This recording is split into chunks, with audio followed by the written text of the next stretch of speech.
Hello and welcome to the Jank Bank. My name is Brad and I'll be your host as we explore fun, unusual, and unique commander decks that can still hold their own and win games. As a quick disclaimer, these decks are tuned to my own personal budget and meta, so feel free to make changes as necessary. Today's deck comes from the classic tale of the Pied Piper, a story of a man and his rat friends that he definitely didn't drown before kidnapping a bunch of children. The goal of this deck is to create an army of rats, use our commander to generate value, and nibble our opponents to death. So let's jump right in with the Pied Piper himself, our commander. The commander for this deck is Zur the Enchanter.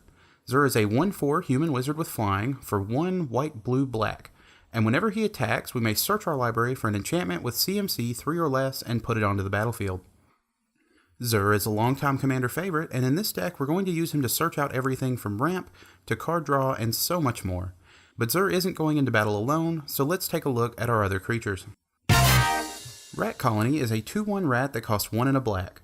It gets +1/+0 for each other rat we control, and most importantly, a deck can contain any number of Rat Colony cards. 25 seems like a good number. The only other creature we are running is Ogre Slumlord, which is going to give all of our rats Death Touch, and whenever another non-token creature we control dies, we are going to make a 1/1 rat token. An important thing to note here is that Rat Colony gets +1/+0 for each rat we control, not just each rat colony we control, so these tokens will count towards that. Next we have Swiftfoot Boots and Lightning Greaves, each of which will give the equipped creature haste and hexproof or shroud respectively. 90% of the time we will be equipping these to Zur, but we can also use these to protect Ogre Slumlord and our gods, or give one of our rats haste. Now one of the main things we want to do with this deck is set up what I like to call the God Engine. And in order to do that, we are running Aetherios, God of Passage, Thassa, God of the Sea, and Estrid's Invocation. Aetherios and Thassa are both enchantment creatures, meaning that Zur can cheat these cards out of our library. They are also indestructible, which makes them very hard to remove once they hit the battlefield. Whenever one of our creatures dies, Aetherios lets us select an opponent, and if that opponent doesn't pay 3 life, that creature returns to our hand. Thassa lets us scry 1 at the beginning of our upkeep, but more importantly, we can pay 1 in a blue to give a creature unblockable. So with Aetherios and Thassa in play, and one of our opponents at a low enough life total to not pay for Aetherios triggers, we have an army of unblockable rats that return to our hand when they die. Estrid's Invocation is going to come into play as a copy of any enchantment we control, and at the beginning of our upkeep we can exile it and return it to the battlefield, allowing us to pick a new target. While we can't use this ability on Aetherios or Thassa because of the legendary rule, we can use this to get twice the value out of any of the other enchantments in the deck. Should the engine fail, we also have Elixir of Immortality to shuffle our graveyard back into our library so we can try again. Now, this deck wants to be aggressive and start flooding the board with rats and enchantments as soon as possible. So let's take a look at how we're going to do that with the ramp. First, we are running Azorius, Orzhov, and Dimir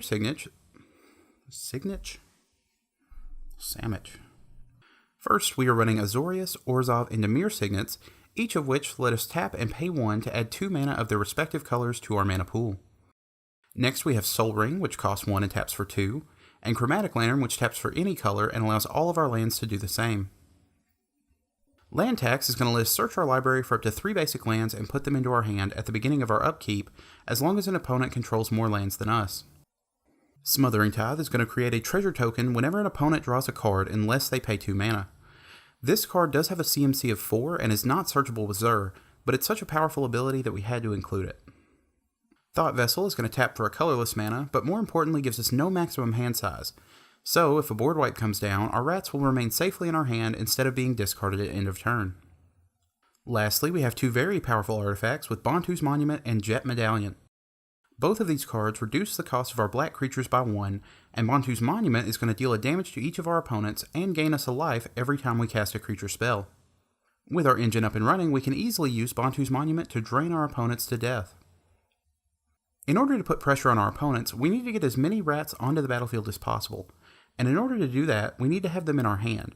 So let's take a look at how we're going to get them there with draw power. First, we have Curiosity and Curious Obsession, both of which enchant a single creature, and whenever that creature deals damage to an opponent, we are going to draw a card. Curious Obsession also gives +1/+1, but is sacrificed at the end of the turn if we don't attack with a creature. Underworld Connections is going to enchant a land we control and let us tap that land and pay 1 life to draw a card.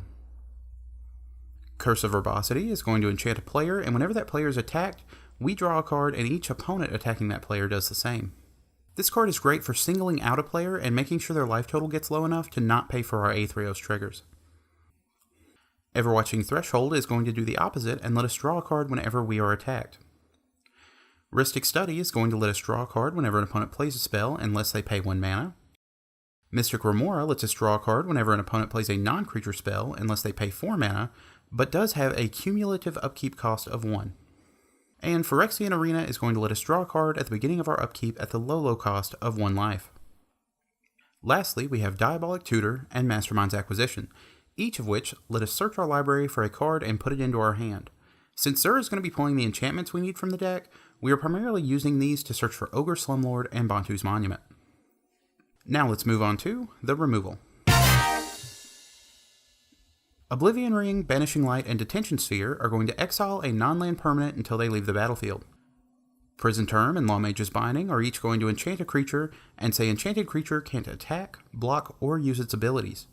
Prison Term also has the added benefit of being able to change targets whenever a creature enters the battlefield under an opponent's control. For board wipes, we're going to be starting things off with Cleansing Nova, Day of Judgment, and Rout, each of which destroy all creatures. Rout can also be played at instant speed if we pay 2 more mana to cast it. We also have Kaya's Wrath, which destroys all creatures, but we gain a life for each of our creatures destroyed. And Fumigate, which destroys all creatures, and we gain 1 life for each creature destroyed. With Bantu's Monument and Aetherios in play, these board wipes serve a dual purpose, allowing us to clear our opponent's boards and return all of our rats to hand in order to replay them and drain our opponents all over again. And that's going to do it for the spells, so let's move on to the lands that help us cast them. Hallowed Fountain, Godless Shrine, and Watery Grave each tap for 2 of our colors and enter tapped unless we pay 2 life. Glacial Fortress, Isolated Chapel, and Drowned Catacomb each tap for 2 of our colors and enter tapped unless we control a basic land listed on the card. Next we have Command Tower, which taps for any of our colors, Arcane Sanctum, which does the same but enters tapped, and Esper Panorama, which taps for 1, or we can pay 1, tap and sacrifice it to search our library for a plains, island, or swamp and put it onto the battlefield tapped.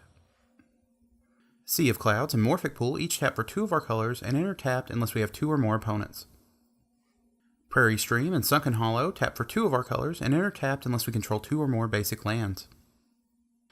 Evolving Wilds and Terramorphic Expanse we can tap and sacrifice to search our library for a basic land and put it onto the battlefield tapped.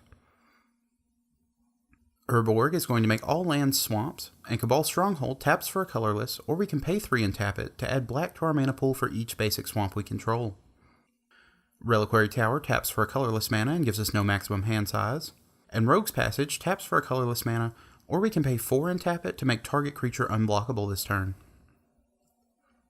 Lastly, we are running 4 basic plains, 4 basic islands, and 10 basic swamps. And that's going to do it for today's deck, but I really want to hear what you think of it, so please let me know in the comments below. We will be back in 2 weeks with a brand new deck, so if you enjoyed this video and want to see more, be sure to like, subscribe, and hit that notification bell to stay up to date on the latest episodes. You can also follow us on social media to see how the next deck is coming along, links to which are in the description below. If you would like to support the channel directly, there's also a link to our Patreon in the description below. Being a patron has a lot of benefits, including early looks at the next episode, your name in the credits, and even a tier where you get a deck tech based on your own idea. I'd also like to say a quick thank you to everyone who has subscribed and left feedback so far, and a very big thanks to our first patron, Walton Shelby Rollins. And with that, we bring the show to a close. See you next time, guys, and stay janky. The Jank Bank is part of the Creators Quarters community. For more great Magic content, click the playlist link in the top right.